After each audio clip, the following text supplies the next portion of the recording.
Krenimo kako. Može. Ajde, Roko.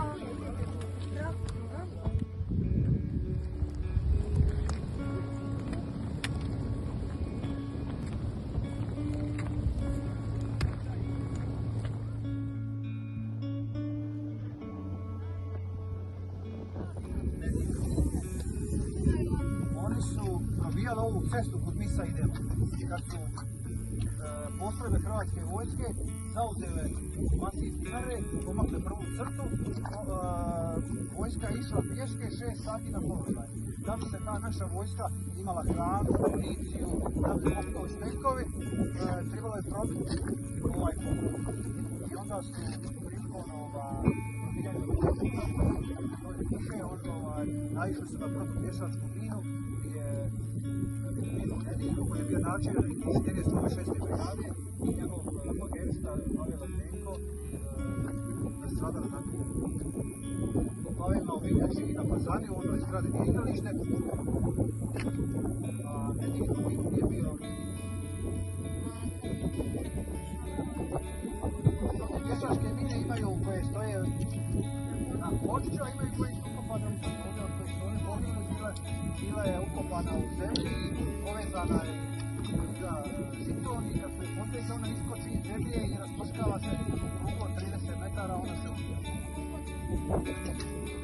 Kako bijaše na početku, tako i sada i vastaju vijeke vjekova. I svjetlo svječna svjetla njima. Amen.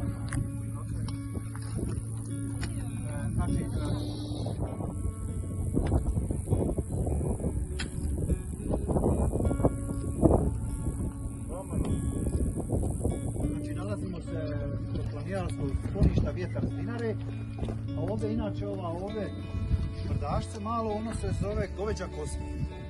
To je u Domovinskom ratu bilo četnička kvota. Danas se to na televiziji, vi ćete čuti da su to pobunjeni Srbi, ali ja ću vama govoriti kako smo mi u ratu govorili. Da su tu bili četnici. I oni su odavde pucali, a mi smo krenuli naše postrojbe kad su krenule u zauzimanje ovog cijelog masiva Dinare, koji još tamo ima skroz u Bosnu. Išlo se 6 sati pješke i nosilo se i hrana za jedan dan, i voda, i municija, i bombe, sve se to nosilo, a bilo je toliko hladno i bila je zima. Sama operacija zvala se Zima 94. Po noći je bilo minus 15 do 20. I ta voda koju smo imali u vodama, se zvala. Možete zamisliti kako je bilo ići u WC u tim. I to se izdržalo jedan dan, i onda je druga što.